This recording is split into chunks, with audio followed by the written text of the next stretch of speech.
ધજા ચડે ને ઉપર અને જે એનર્જી ફીલ થાય ને એ મેં એનર્જી ફીલ કરી છે. આ છે દ્વારકા, એટલે ઊંચેથી ધજા ચડે છે. તો મમ્મી લોકો આજે સાંજે આવી જશે. એને વિશ્વાસ નહીં થાય કે મેં શું કર્યું છે મમ્મી વગર. બટ હું એટલી ઉતાવળમાં હતી તો મને એમ કે વેનિસ જેવું જ છે, ડાર્ક કંઈક થયું છે મારી જોડે, એટલો ગુસ્સો આવે છે ને મને. So hey guys, welcome back to my YouTube channel. તો આજે મને છે ને ઉઠવામાં એટલું લેટ થઈ ગયું છે કેમ કે કાલે હું છે ને ક્યાંય બી ટ્રાવેલ કરું તો મને બીજે દિવસ એટલી બધી ઊંઘ આવે, ખબર નહીં કેમ ઊંઘ આવે આટલી બધી. તો આજે મને ઉઠતા છે 9 વાગી ગયા છે અને વાગી ગયા છે ઘડિયાળમાં 11:15. તો સ્ટીલ હું હજી જમવાનું બનાવું છું. મારે રોટલી બનાવવાની બાકી છે, દાળ ભાત રોટલી અને શાક બનાવવાનું. તો મેં છે ને અહીંયા દાળ તો મૂકી દીધી છે. સ્ટીલ આવી કંઈક દાળ બનાવી છે મેં. મારા મમ્મીની દાળ બી બહુ જ મસ્ત બને છે, તો મેં એ રીતે ટ્રાય કરું છું બનાવવાનું. જ્યાંથી હું અહીંયા આવી છું ને તો મારું અહીંયા જમવાનું અલગ થઈ ગયું છે. મતલબ અહીંયા છે ને બપોરે દાળ ભાત રોટલી અને શાક 4 વસ્તુ, અને મારે ત્યાં છે ને 2 જ વસ્તુ હોય, રોટલી અને શાક. તો બહુ જ ડિફિકલ્ટ થઈ જાય છે. હવે અહીંયા જે જમવાનું બનાવું છું ને એ બી ડિફરન્ટ છે, ત્યાં બનાવું છું એ બી ડિફરન્ટ છે. તો આ બધું છે ને બહુ જ એ થઈ જાય મારાથી. બધી છોકરીઓને થતું હશે, પિયરથી સાસરી, સાસરીમાં પિયર, બધું અલગ અલગ થતું હશે. તો મારી અહીંયા દાળ ઉકળી ગઈ છે. હવે મારે રોટલી કરવાની બાકી છે. હવે ભાઈ આવતો જ હશે તો 12 વાગે પહેલાં હું છે ને રોટલી બનાવી દઉં. અને બીજું કે છે ને મમ્મીએ બહુ બધી ક્લિપ્સ મોકલી છે મને. તો ધજા ફાઇનલી ચડી ગઈ છે. હમણાં 10, 10:30 જ ધજા ચડી છે અને મમ્મીએ છે ને મને તરત જ વિડીયો મોકલ્યો છે, કેમ કે મેં એને કાલે પર બહુ પ્રેશર કરેલું કે જો તું મને વિડીયો નહીં મોકલે ને તો આ બન્યું. અને વિડીયો એટલો મસ્ત મોકલ્યો છે ને, હું તમને બતાવું હમણાં, તો તમે બી દર્શન કરી લેજો. જે ધજા ચડે ને ઉપર અને જે એનર્જી ફીલ થાય ને એ મેં એનર્જી ફીલ કરી છે. અને મને સાચું કહું, દ્વારકા છે ને જ્યારે ધજાનો ટાઈમ હોય ત્યારે જ જવાની ઈચ્છા થાય. અને એ ટાઈમે કંઈક અલગ જ માહોલ હોય એમ. મંદિરમાં બી આપણે જઈએ ને તો આમ કંઈક પોઝિટિવિટી જ કંઈક અલગ આવે. આઈ હોપ કે નેક્સ્ટ યર હું જાઉં. આ વખત કોઈ પર્સનલ રીઝનથી હું જઈ નહીં શકું. નેક્સ્ટ યર હું પાક્કું જ જઈશ. અને બીજી બધી બી મમ્મી બહુ જ ક્લિપ્સ મોકલી છે. ત્યાં બધી બહુ એક્ટિવિટી ને એવું બધું બી થાય છે. અને પ્લસ કે હા, સુદામા સેતુ છે ને બંધ થઈ ગયો છે. મને હમણાં જ ખબર પડી કે સુદામા સેતુ જ્યારે મોરબીનો એક્સિડન્ટ થયો હતો ને પછી કોઈ આવ્યું, તો સુદામા સેતુ છે ને એના એક્સિડન્ટ પછી એ બંધ થઈ ગયો છે. તો હવે ત્યાં એ બાજુ જવા માટે બી છે ને ગોમતી નદીમાં જો પાણી ઓછું હોય તો લોકો એ ક્રોસ કરીને જાય છે. બાકી બોટ ને એ બધું બી હોય છે, કેમ કે એ બાજુ બહુ કંઈ ખાસ નહીં હોતું, એક્ટિવિટી ને એ બધું હોય છે. તો બીચ તો આ બાજુ મંદિર છે એ બાજુ બી હોય છે, તો બધા ત્યાં એન્જોયમેન્ટ બી કરતા હોય છે. બટ મમ્મી લોકો નથી જતા. એ લોકો ગોમતીએ બેસે, મમ્મી માછલીને લોટ ને એ બધું ખવડાવતા બી વિડીયો મોકલે છે. હું તો જોઈ લો, બધી બહુ ક્લિપ્સ મોકલી છે મમ્મી લોકોએ. તો એ ક્લિપ્સ તમે જોઈ લો. ત્યાં લગીને છે ને રોટલી બનાવી દઉં ફટફટ, નહીં તો ભાઈ હમણાં આવી જશે. તો પછી તમને મળું. આ છે દ્વારકા.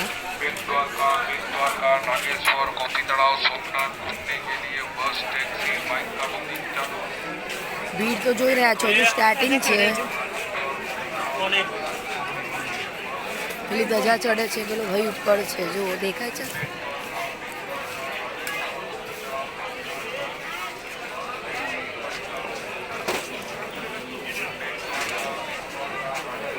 એટલે ઊંચેથી ધજા ચડે છે.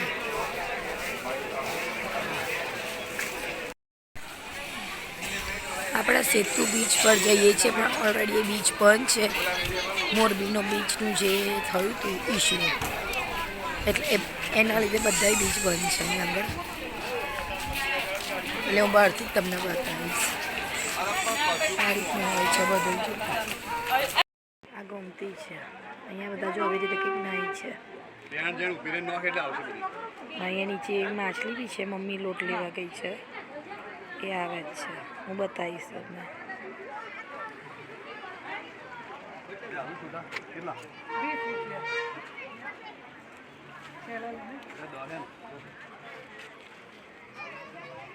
આ માછલીનું ખાવાનું છે.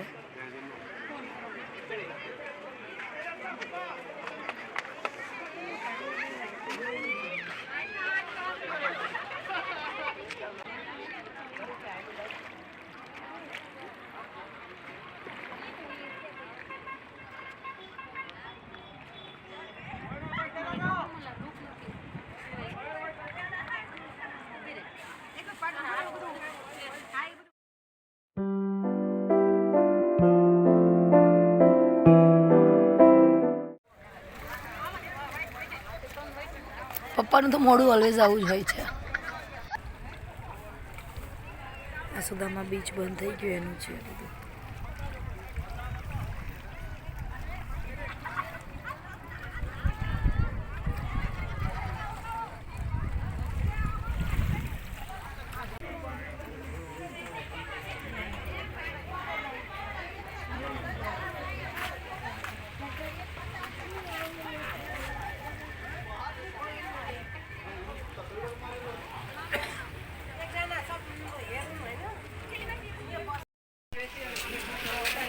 મમ્મીને શોપિંગ કરવું છે એટલે બેંગલ્સ જોવે છે.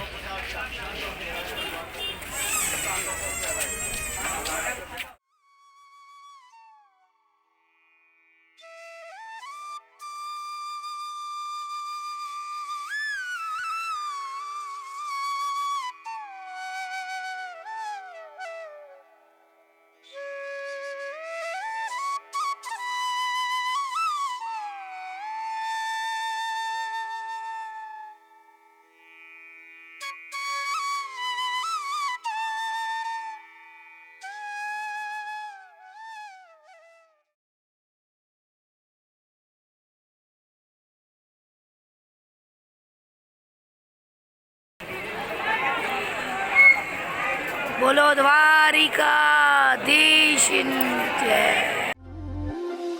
ધજાયું આભને આંબે નિર્ગોમતીના ગાજે દેવ દ્વારિકા વાળો રે. મારું બધું જ કામ ખતમ કરીને બેઠી છું અને મેં છે ને કાલે છે ને ખાલી આઈબ્રો એકલી જ કરાવી છે, કેમ કે આઈબ્રો એક એવી વસ્તુ છે ને કે હું મારા સુરત હું જેની જોડે કરાવું છું ને એના જોડે જ કરાવું છું, બટ જે એક્સ્ટ્રા હતી ને વિડીયોમાં બહુ કંઈક ખરાબ લાગતું હતું એટલે મેં બીજું કંઈ જ નહીં કરાવ્યું. સ્પેશિયલ છે ને કાનાને એને મળવા જ ગયેલી કાલે. બાકી હેરમાં ને એમાં બી કંઈ કરાવવાનું નહોતું, કેમ કે એક વરસમાં છે ને હું એક જ વખત એવું હોય છે કે હું હેર કટ ને કંઈક કરાવતી હોય, હાઇલાઇટને કંઈક કરાવતી હોય. બાકી હું એવું નથી કે મહિને હું હેર કટને એવું બધું કરાવું છું, કેમ કે કોઈ વાર છે ને મને એવું લાગે કે હેર લાંબા હોય તો બી સારા લાગે અને લાંબા હોય તો એવું થાય કે કાશ ટૂંકા હોય તો હું થોડા ખુલ્લા રાખી શકું કે પોણી બાંધી શકું, એવું બધું થાય. તો અત્યારે બી મેં આંબોળો જ વાર દીધેલો છે. તો આ બધી વસ્તુમાં છે ને બહુ કન્ફ્યુઝન થવાય છે. તો અમારે જમવાનું બાકી છે, ભાઈ આવે એટલે અમે લોકો જમી લઈશું. અને મમ્મીનો હજી લગીને ફોન નથી આવ્યો કે એ લોકો કેટલા વાગે આવશે રાતે. અહીંયાથી બોરસદથી દ્વારકા છે ને 7 કલાકનો રસ્તો છે, તો મે બી કદાચ છે ને હમણાં 1 વાગે એ લોકો ખાઈ પીને નીકળી જવાના છે. તો હમણાં હું ફોન કરીને પૂછીશ કે એ લોકો કેટલા વાગે આવશે રાતે. તો થોડી ઘણી અપડેટ આપી દો. મમ્મીનો છે ને ફોન આવ્યો તો મમ્મી લોકો નીકળી ગયા છે, તો આઈ થિંક 10-11 વાગે એ લોકો આવી જશે. તો હું થોડી વાર સૂઈ જઈશ અને પછી ચાના ટાઈમે તમને મળીશ. તો મમ્મી લોકો આજે સાંજે આવી જશે. ટાઈમ થઈ ગયો છે રાતનો જમવાનું બનાવવાનો, અને કેમ કે છે ને બપોર સૂઈ ગયેલી ને તો બહુ જ લેટ થઈ ગયો મને. આજે હું 1.5 કલાક જેવું સૂઈ ગઈ છું બપોર, કેમ કે છે ને સવારે બી હું લેટ ઉઠેલી, અત્યારે બપોરે બી ખાઈને એવી સૂઈ ગયેલી ને હું. અને જ્યાં 4 વસ્તુ ખાઉં છું ને, દાળ ભાત રોટલી ને શાક, તો મને છે ને બહુ જ ભારે લાગે ને એ ખાઈને છે ને મને ઊંઘ જ આવે છે. આગળ ખબર નહીં ત્યાં જઈને બધું છે ને મારું શિડ્યુલ આમ થઈ જવાનું છે. તો મેં અહીંયા છે ને પાલક સાફ કરી દીધી છે, કેમ કે હું બનાવું છું પાલક પનીર. કેમ કે મમ્મી લોકોને લેટ થવાનું છે તો મમ્મી લોકો જમવાના નથી, હું અને ભાઈ બે જ છે. કેમ કે મમ્મીને આવતા છે 10 થી 11 તો વાગી જ જશે આવતા. જમવાનું બનાવી દો, કેમ કે 7:30 તો મને જમવાનો ટાઈમ થઈ ગયા છે. અહીંયા આગળ ટાઈમ જ એવો થઈ ગયો છે જમવાનું બનાવવાનો, તો હું વ્લોગ જ અત્યારે સ્ટાર્ટ કરું છું. તો લેટ્સ ગો.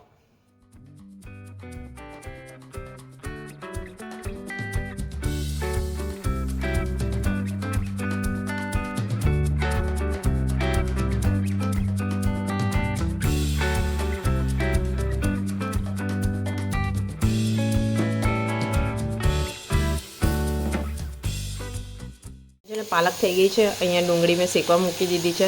તો અહીંયા મારી ગ્રેવી રેડી થઈ જાય. ત્યાં લગીને ભાઈને કીધું કે પનીર લઈને આવે. હજી મારે બીજા કામ બી બાકી છે, કપડાં લેવાના છે, ઉપરથી મોટર ચાલુ કરવાની છે પાણી ચડાવવા માટે, દિયાબત્તી એ બી કરવાનું છે. તો બધું નાના થોડું કામ છે એ પતાવી લઉં હું.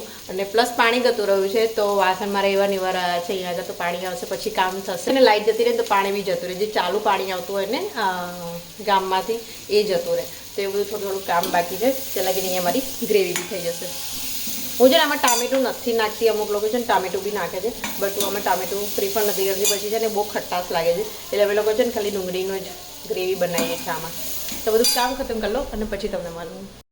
અહીંયા રેકોર્ડ છે, હું જ્યારે બી ખાવા કરું ને એ બી સ્પેશિયલી છે ને પંજાબી શાક કરું ને તો આવા કાંટા બહુ ઉડે.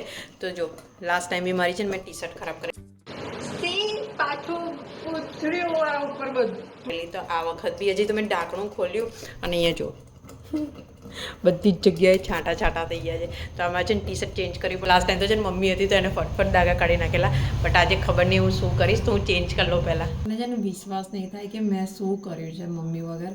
મને એવું છે ને કે આ જે છે ને મને એવું લાગ્યું કે રીનનું છે ને વેનિશ છે, વેનિશ જેવું કંઈક છે. તો મેં ટી-શર્ટ પર નાખી દીધું. પછી મેં અહીંયા વાંચ્યું કે ફેબ્રિક વ્હાઇટનર છે, લાઈક એક બ્લીચ ટાઈપનું છે આ. તો મેં ટી-શર્ટ પર નાખી દીધું છે. તો મારે ટી-શર્ટ તમને બતાવું કે કેવી થઈ ગઈ છે. સી એનો છે ને ઉપરનો કલર જ નીકળી ગયો. ટી શર્ટ છે ને ઉપરથી વ્હાઈટ થઈ ગઈ છે, લાઈક ઓમરે ટાઈપ થઈ ગઈ છે મારી ટી શર્ટ. તો સી મમ્મી ના હોય ને તો આવું કંઈક થાય છે મારી જોડે. બટ હું એટલી ઉતાવળમાં હતી તો મને એમ કે વેનિસ જેવું જ છે ડાર્ક કાઢવાનું.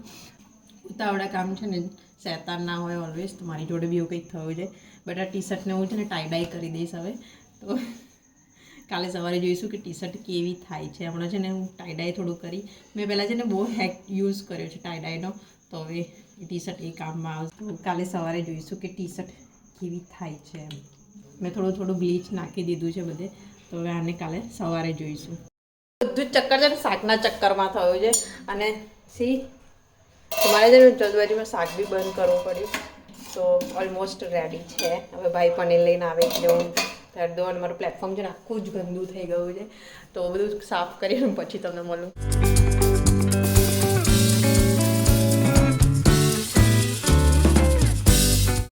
અહીંયા પનીર નાખી દીધું છે મસ્તનવાળું.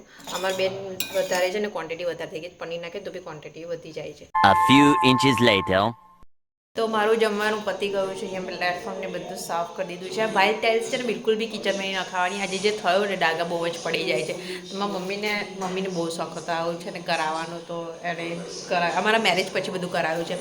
તો મારું ડિનર ડન થઈ ગયું છે. મમ્મીનો ફોન આવ્યો તો હમણાં કે એ લોકો છે ને ચોટીલા પહોંચે છે. કલાક પહેલાં ફોન આવ્યો તો અત્યારે વાગ્યા છે 8 વાગ્યાની હું ફ્રી થઈ ગઈ. તો મમ્મી લોકોને છે ને આવતા 12 વાગશે. અને સી મમ્મીનું છે ને રેડી છે બેડ. મમ્મી મને ફોન કરીને કીધું છે કે હું છે ને બિલકુલ બી મૂડમાં નહીં કે વાતો કરું. હું છે ને આવીને સીધી સૂઈ જવાની છું. તો એનો જે સામાન છે ને બ્લેન્કેટ ને બધું ટ્રેક્ટરમાં જાય ને તો એ 2 દિવસ પછી આવશે. તો એણે કીધું છે કે મારું બ્લેન્કેટ ને તકીઓ ને બધું છે ને તૈયાર રાખજે, તો હું આવીને સીધી સૂઈ જ જઈશ. મમ્મીનું રેડી છે, અહીંયા પપ્પાનું રેડી છે, અને મારું સ્લીપિંગ એરિયા છે ને આજે ઉપર રૂમમાં છે, તો હું રૂમમાં સૂઈ જવાની છું. તો આજે હું તમને લોકો છે ને મમ્મીને નહીં બતાવી શકું, કેમ કે હું બી સૂઈ ગઈ હઈશ કે 11 સાડા 11 છે ને મારી આંખ અહીંયા એમ બી બંધ થઈ જાય છે. કંટાળો આવતો હોય મને ટીવી જોઈને બી કેટલું ટીવી જોઉં, તો હું સૂઈ જ જઉં છું વહેલી. અને સુરત છે ને ઊંધું થાય છે, 10:30 11 વાગે એટલે અમે લોકો નીચે જઈએ છીએ બેસવા. અને આજે દીપાલી ભાભીને ફોન આવ્યો હતો ને તેઓ કહેતા હતા કે તું ગઈ છું ને ત્યારથી કોઈ રાતે ચા પીવા બી નથી જતું, કે નાસ્તો પાણી કરવા કોઈ જતું જ નહીં જ્યારથી હું અહીંયા આવી છું ને ત્યારથી. મને કીધું જલ્દી આવી તો આપણે રાતે જઈએ ચા નાસ્તો કરવા, કેમ કે ચટોરી તો હું જ છું, બીજું કોઈ છે જ નહીં, એટલે મારા સિવાય છે ને કોઈ જતું બી. અને ચિરાગ બી છે ને મારા વગર બહુ એન્જોય કરે છે. અત્યારે છે ને ચીખલીને ત્યાં ગયો છે, તો એ 2 દિવસથી છે ને બહારનું જ ખાવાનું ખા કરે છે. તો હમણાં હું એને ફોન કરીશ. તો બસ આ બ્લોગ છે ને હું અહીંયા જ એન્ડ કરીશ. તમને મમ્મીને છે ને કાલના બ્લોગમાં બતાવીશ. તો તમને આ બ્લોગ ગમે તો please like share and comment જરૂરથી કરજો. આપણે કાલના બ્લોગમાં મળીએ.